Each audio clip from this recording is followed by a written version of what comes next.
I'm Nicole Lappin, the only financial expert you don't need a dictionary to understand. It's time for some money rehab.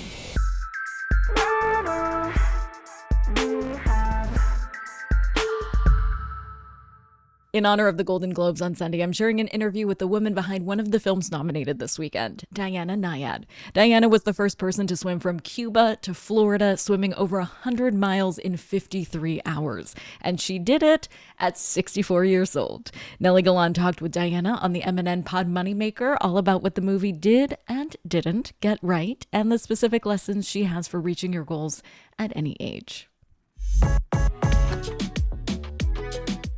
Welcome to Moneymaker, the podcast that gives you the tools to enrich your life in every sense of the word. I'm your host, Nely Galán. Let's get started. Diana Nyad, that movie, Nyad, made me cry hysterically. And as someone who has lived through it with you, knowing that it was going to happen, how proud are you to see all your life's work on screen in such a beautiful way? Well, it's funny, you just used two words to what I'm feeling, excited and proud. And the truth is, the latter is more the case. I think that Bonnie and I, all the way through this process from years ago, when it was just executive producers and film financiers meeting with me about my life and my book, and then Bonnie became part of the meetings, we always felt very grounded. We didn't feel ever that we were going to jump out of our skins as this was happening. Although I will say, the day we found out Annette Bening had accepted the role, and the next day found out Jodie Foster had accepted the role. Now, then we were jumping out of our skin. Okay, I admit to that. But right now, I think the grounding, deep word is proud. How many people do extraordinary things, and do they get their stories to come to the magic of movies? Because you know me, Nely, I've told my story to you. Yes. I've told my story on an off-Broadway show, a memoir that did pretty well and is out again now. Find a Way is the title of it. But nothing can come up to the reach and the drama and the inspiration that a major motion picture with all these world-class artists. I mentioned the two actresses, but let's just the directors. The directors, the cinematographer, the composer. We could go down the line. Everyone who made this film are at a world-class level, and nothing can reach the public and touch the public like a beautifully done, executed motion picture, and that's what this is. Let me just tell you that I watched it with all the women in my building, and we were hysterical crying, hysterical, like boogers coming out, the whole 9 yards, because the movie, and you're right, movies bring everything to a climax and the whole thing, when in fact it's like it took you so many years and so much stuff, but the whole thing of just, it's never too late. It's never too late. Don't give up. It's never too late. It was just so amazing, Diana. And I really want to go back because I tell everybody that I'm so blessed that I had the gift of, when my book came out, I was on a book tour, and I happened to be at the same place as you, speaking in New Mexico. And I heard you speak, and I just thought, oh my God, that woman is so inspirational. And then I happened to get booked on a flight where you and I sat next to each other. Yeah. And we started speaking in Spanish, and you're so into Cubanos, and we became friends. And then I interviewed you, and I remember you walked to my house like 20 miles because you're so committed to walking, and we'll talk about that too. But the conversations that we have had have been all about long-term gratification. Your whole life has been about long-term gratification. I don't think people realize, when you are the kind of athlete that you are, that requires a lifetime of work, and that nothing has really come easily to you. And I want you to talk about that, because again, when you now see this, I saw that the ladies got nominated for the Golden Globes. I'm sure they'll be nominated for the Oscar because they did an unbelievable job. It all seems like fast, but it's been rather slow and a lifetime of work.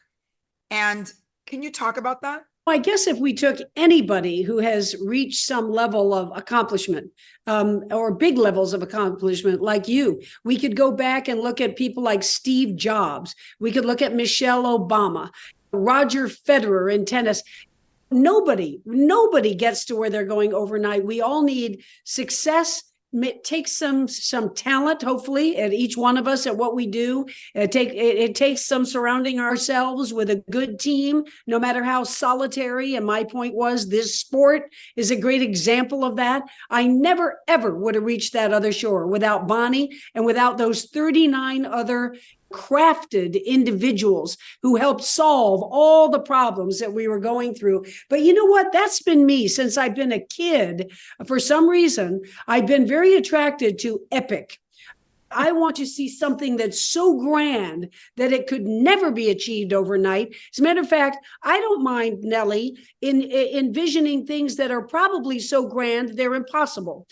I think there's something to the courage to fail. If you are willing to shoot that high, shoot for the stars, something that is going to take everything you are, all your potential, all your physical, mental, emotional, social contact potential, then you're probably going to fail. And that was the story. It always amazes me that you could take such an extreme, eccentric endeavor as swimming from Cuba to Florida is. That's why not many people have even tried it. It is a bear out there of a long list of obstacles you're coming upon. But look at the whole world responding to this movie as they did to The Real Swim 10 years ago, because those people aren't going to swim from Cuba to Florida, but they're facing epic challenges and dreams. People write, hundreds and hundreds of people are writing me and Bonnie, talking about their cancer situations, their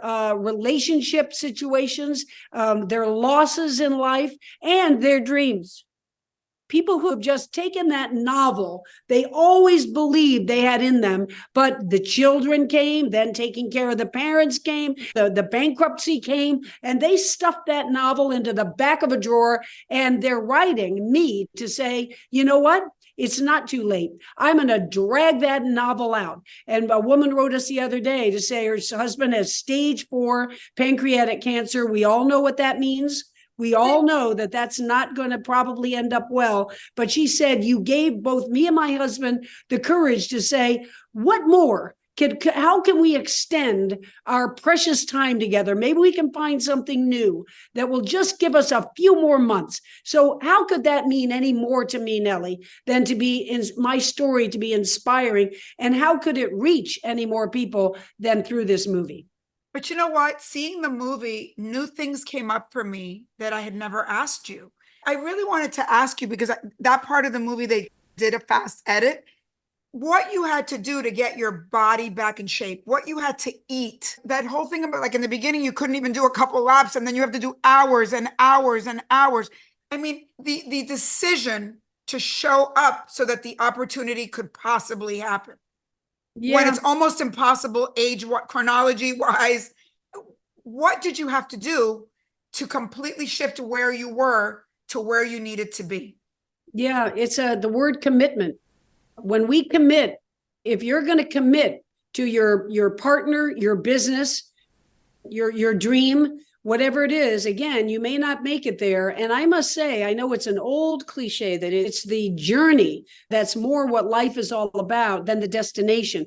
That's what the ancient Greeks wrote all about. It's that journey where you learn from life and you discover who you are. And I must say that I went down to Mexico very early in the decision. I was 60 already. I had not made that swim back at age 28, but it was exciting to me, connecting the two countries, Cuba and Florida.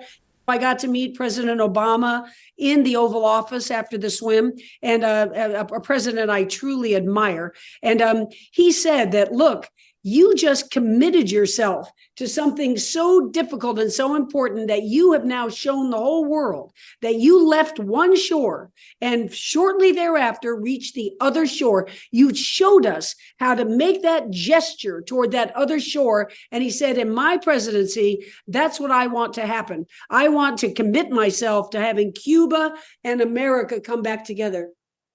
We all know that he made steps in that right direction, and another president came in and undid all that, unfortunately. But I went to Mexico for an early training swim. You're right. In the beginning, I started with a few minutes. I thought, wow, these shoulders are never going to be able to do this. And I kept with it. Then I went to Mexico to do the Sea of Cortez, which is beautiful, but a little chilly. And I did an 8-hour swim there. And when I got out, I was freezing. I was sitting with a towel. I was drinking a hot cup of water. And I looked at myself and I said, if you want to do this right now, right today, while you're freezing and you're not feeling well, you're going to commit.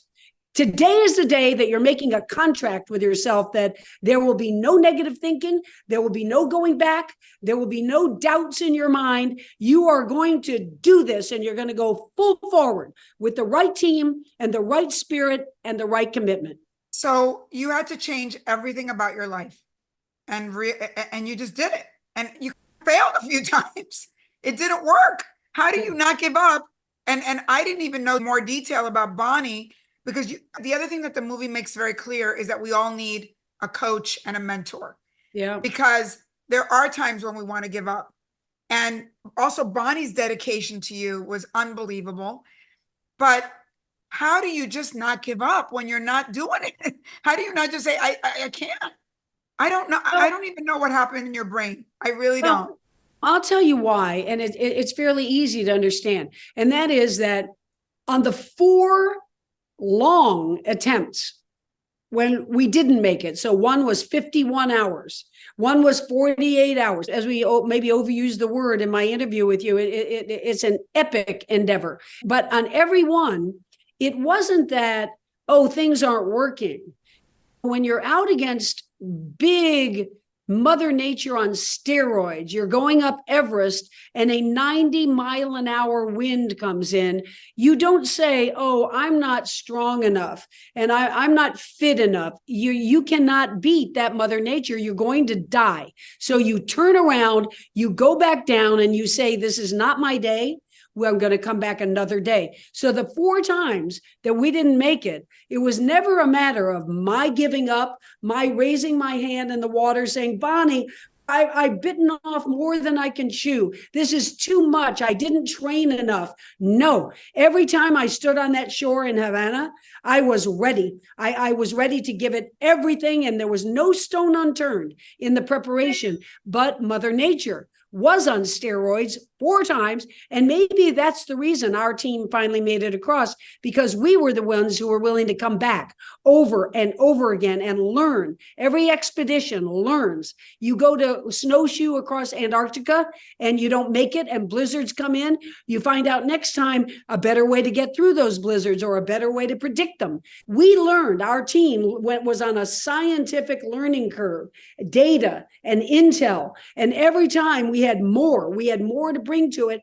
And on the 5th time, we got more luck. And we deserved to get luck because we went back over and over and found a mask for me to wear to keep the jellyfish stings away. That was hard to swim in. It's got a little small mouth, unlike your actual mouth that you can maneuver in waves. This one had a small opening, and when I would get hit by a wave, I was swallowed all that salt water. I'd vomit into the mask, and now I have to take the mask off by myself, by the way. Can't have help, get it cleaned up. So it was a hardship to go back with what we knew we needed, but we knew what we needed. So we never felt like you had just said, it wasn't working.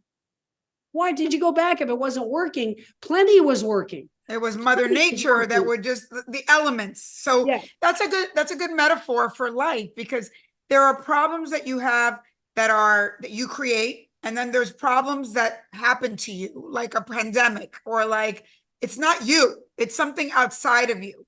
And there is something to be said for really being able to separate those things and not become a victim, like it's something that you've done or it's something that you're doing wrong. It's something that happens outside of you. When I was out there and I was told at 51 hours, that one time, 2012, by our navigator and by Bonnie, they had been meeting and knew what was happening, and they're in touch with the Miami Weather Service and everything. And they just said, we are now in 8 to 10 foot seas. They're going to get bigger. The forecast that we had didn't hold, and it's disappointing, but it's not our fault. It's Mother Nature is bigger than we are. Let's pack it up and we'll come back another day. Wow. And just to bring this down to earth for like normal mortal women who at 60, let's say, are saying, oh my God, I feel like I have no energy anymore. I menopause. I feel like crap. I've gained weight, blah, blah, blah.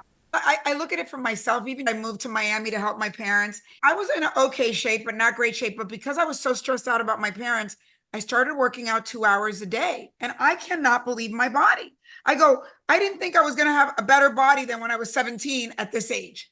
So I know I didn't realize you really can turn back time if you do all the right things.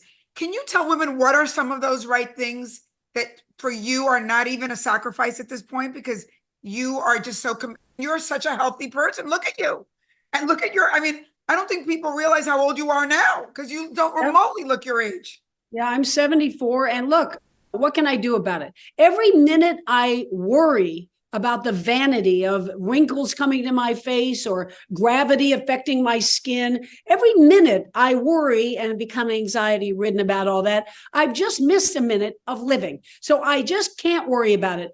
And I'll tell you, it's easy. I don't care what age you are or what kind of shape you're in. It's easy to come to the realization that, Nely, when you go to your pillow tonight and go to sleep, and when I go to my pillow tonight and go to sleep, this day is over for us. This day we will never get to live again. I wake up every morning, I couldn't feel better. I feel I'm full of energy and vitality and agility and strength. And it's because I believed in that. Don't let any day go by with regrets, physically, emotionally, mentally. And I've started that when I was 5 or 6 years old. And so I think that's at the crux of it. It's not like getting in the weeds of what do you eat and what time do you eat? Do you drink any alcohol or just a little alcohol on weekends? That's all like details. What you get to is, I don't want to go to sleep tonight with regrets of how I'm living my life. Because it's easy to figure out that the way you spend your time, the way you spend this day, is the way you've decided to spend your life. So it's heavy, and you can't dictate to anybody else. You can't guilt or shame anybody else, but you can say to them, like Mary Oliver, that's the famous quote in the movie. That's the quote that moved me when I was 60 to come back to this swim. As she said, tell me, what do you plan to do with this one wild and precious life of yours? Each one of us has a wild life, and sometimes we get some bad luck within that life, but mostly it's our decisions as to what we're going to do with it. And that includes, do you want to feel well? Do you want to feel fantastic every single day? I know I do. Also, you are very intentional about the people you have around you, that they are motivators. And let's talk about that too, because so many people surround themselves with people that bring them down. And how do we choose people that we can elevate and that can elevate us? And that's very clear in the movie. I wouldn't say I've been too good at this my whole life. I'm one of those people that if I go to a gathering, and let's just say there are 100 people at the gathering, and it seems very quickly that I'm getting along with everybody, that people like me and I like them. There's a meeting of the minds and we're having fun. But there's one grouchy one who just doesn't like me for some reason, won't give me the time of day. I used to spend the entire party focusing on that person. I don't care about all the others that I'm really having a connection with. I'm going to go over, I'm going to make that person like me and respond to me. I don't do that anymore. There are 8 billion people on planet Earth, and I want to surround myself and connect with the people whose values I admire and who have a positive spirit, who want to live life with a laugh every now and then and an appreciation of each other. together. So I have learned, and it wasn't my natural instinct, I've learned to walk away from people who are downers and people who just are not chasing that lack of regrets in their lives. That's not the kind of people. Life's too short. I don't want to be around them. I wish them well. I don't speak against them. I don't feel bitter about people who aren't drawn to me. I just let go and surround myself with people who, like me, want to live the most joyous lives they can. Diana, one thing that the movie didn't mention that you and I've talked about in the past is that the thing that brought you, one of the things that brought you to wanting to do this incredible feat of swimming from Cuba to Key West was your mother's death when she was still a young woman. And that's what kind of propelled you thinking, what are my regrets? And I had 3 girlfriends die a few years ago, and I remember thinking I have to change my life because I saw things that they had left undone. Can you talk a little bit about your mom and that period of your life? Yeah, I wouldn't have called her young. My mom was 82 when she died. So you could say that's a fine age to pass away, really. But the point was that I really, as we were talking about health now and living a healthy lifestyle, when my mom died, I was turning 60, and I couldn't say to myself, wow, I better get my nutrition together. I better get my anxiety level and my sleep, my quality sleep together. I didn't feel I could change anything in terms of my health and my longevity. And so what it really did more was it shocked me to think that, wait a second, we all know how fast 22 years go by. You have children. When your son was born, you couldn't imagine him to be where he is today in his 20s. It just happens like a snap Like of that. a Yeah. So I thought, mom just died at 82.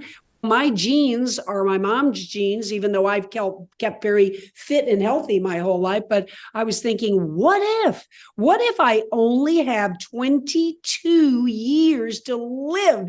And I started not being as attracted to that wonderful sports announcing job I had all those years. 30 years from age 30 to 60, traipsing around the world to the Tour de France, to the U.S. National Tennis Championships, the great sporting events of the world, following the greatest athletes in the world, interviewing them, do stories about them, being inspired by them. But my mom dying, and then making friends with Christopher Reeve, the wonderful athlete who played Superman on the big screen, and then in a heartbeat, falling from his horse, went from Superman to a quadriplegic, and watching Chris with all his bravery sit in that respirator machine of his and not be able to move anything from his jaw down, and him saying to me, Diana, don't leave any regrets behind. You have no idea. That's when I started rummaging around my office and I found the Mary Oliver poem. Tell me what you're doing with this one wild and precious life of yours. So those 3 things happened all at once, and I happily gave up my sports broadcasting career. That was the way I made my living. I thought, I don't care. I'm going to go broke, but I'm going to do what I want with this one wild and precious life of mine. So you stopped watching and reporting others do, and you decided, I'm going to do. Even if no one believes I can, I'm going to do it. That's it. When I sat down, I told Bonnie first.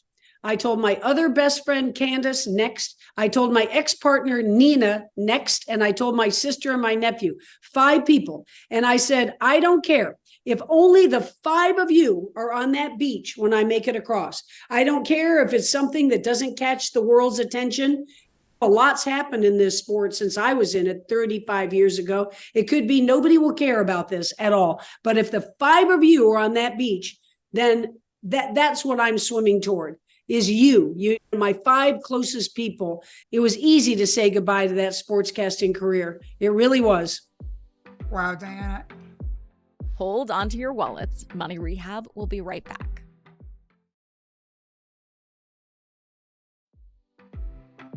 And now for some more Money Rehab. We have to talk about your passion project and your legacy, which is Everwalk, which I love madly. And I stood up and said, I want to be on that board because I think Everwalk is the way for everybody to be able to join your mission and their own mission in a way that's accessible. Can you talk about why you decided to do Everwalk and what is it? Yeah. Bonnie and I, after 2013, which is when we finished the swim, we wanted to lend this feeling we have of crossing the curvature of the earth. That's what we did out in the ocean. And we took in the stars at night. And if we were next to the shore, St. Martin, the island, we took in the trees and we took in planet Earth with tremendous awe that you can't do sitting, eating dinner at home. You're not going to be filled with the awe of this blue jewel of a planet of ours. And we thought we can't take millions of people out to the ocean, the middle of the ocean. It's not accessible. What is accessible? Walking. Almost everyone can walk, even if it's just to go down the street to get the newspaper in the morning. And here you are. You're covering the curvature of the earth. It might just be a mile. We've done walks that are 20 miles a day from Boston up to Maine with Everwalk. So we started this national walking initiative called Everwalk. Ever meaning everybody, every day for the rest of your life, just be an ever walker. And we've got thousands of people following us, walking with us. This coming spring, it'll be one of our, I think it's our 9th big long walk. We're going to be walking in the Blue Ridge Mountains. I'm going. And Nely's walking with us. Yay. You know what? It's fascinating because since I feel like also you've created a vibe in the United States that people have in Europe with the Camino, in Spain and in France, that you want people to also see the country, see our parks, see these places like the Blue Mountains. And since I've been on a walk with you, I know that it's also like, for me, I didn't think what was going to happen, which is I'm walking with other people and you start sharing your life and your regrets and your stories, like complete strangers. You're walking together and looking at the beautiful city. In my case, I did a walk with you in Los Angeles, and it was like, I'm discovering LA again. And I'm speaking to these incredible women and men, and we're telling our stories. And we are forgetting to stop and smell the roses and at the same time do exercise and be alive and walking. And it was pretty amazing. It's everything. We love walking with you, and it's so great you're coming to North Carolina. I think something you said is important, which didn't happen during swimming, and that is that it's a community thing.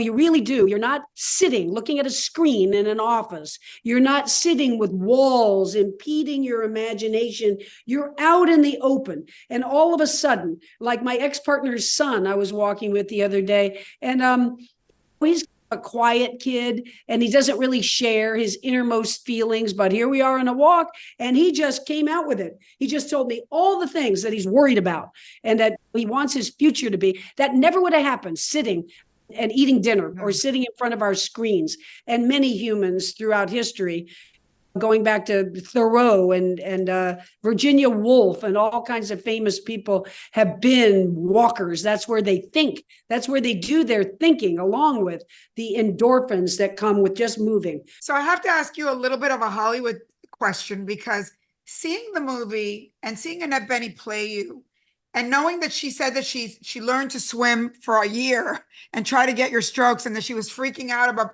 getting herself back in a bathing suit. It sounds like she went through a lot too to embody you. And I don't know, but I felt like she captured your essence so well and so incredibly. For you to watch it, to see her process, what do you make of all that? What an actor has to do to embody another human being, and for you to watch someone embodying you, I just can't even imagine. Yeah, it's, honestly, as my good friend, I would share with you that it's complicated because it's only 2 hours of a movie. It's not a documentary. They are not trying to capture every nuance, and they can't take a 74-year-old person who's been through a lot, who is a lot, and capture all of that. That's not their goal, and it's not what they did. Annette, let's just start with the swimming, because the other, embodying a person, is deeper than that. But Annette grew up in San Diego, and she was very familiar with the ocean. She wasn't afraid of it. She worked in college on a dive boat, so she was out and she could dive in the water and help people. And live on the water, but she was never a swimmer. She was never on a team. She never swam laps where you've got to develop the muscles and the technique to move forward through. And the ocean is a lot tougher than a pool. And every day for a year, Annette swam. She had an Olympic swimmer as her real coach, Rada Owen, who was with her every day, showing her to get your elbows up high and grasp the water with a full hand, not fingers spread, and all the things you need to know. Annette is very tender about when I was invited to go swim with her the first time. She said she was nervous. She was just so worried she was going to look like a failure. Quite the contrary. I came to tears because she took her robe off and she had on the bathing suit, the very bathing suit that I swam in across the ocean. And so we had matching bathing suits. At the end of the film, I don't know if you noticed it in all the. Yeah, so some people don't know what that is. But at the end of the film, because I got to swim with her on set in the Dominican Republic, they have some shots of us just going gliding right next to each other. And you know what I liken it to, Nellie? Bradley Cooper evidently never played a lick of guitar in his entire life. He was not a singer at all. His friends didn't know him as like the guy who stands up and sings karaoke at parties. And he came to be so dedicated to that role in A Star is Born that he got on stage and performed live for real with Lady Gaga, one of our great artists. He did it.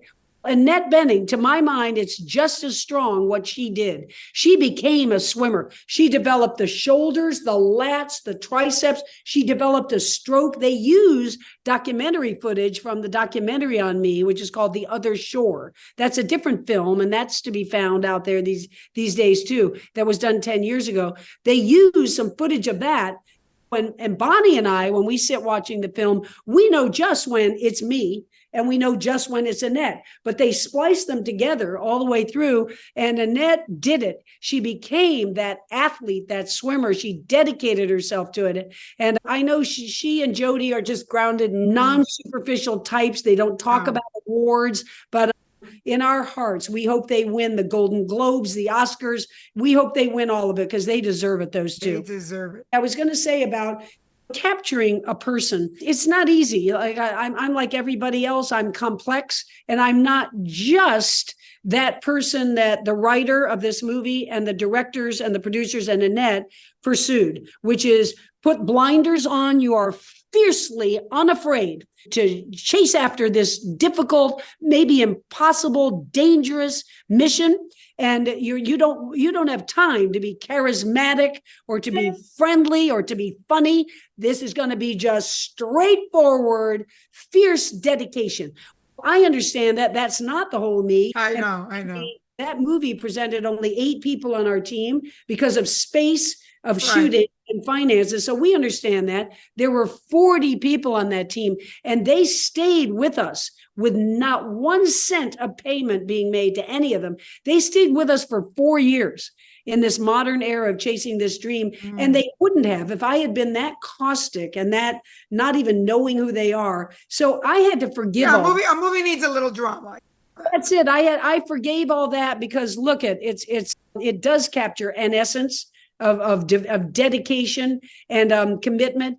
And Bonnie got very good during the strike. She was representing because Jodie and Annette nor I could be with the film. And a lot of people after screening, Bonnie would answer questions on stage with the directors, et cetera. And a couple people would say to Bonnie, "Hey, Bonnie, does Diana like the film?" And Bonnie she got good at this. She would take a slow look up because my name was like in 50-foot letters. It's the name of the movie right above her. And she would say, "Yeah, she does. She really likes it."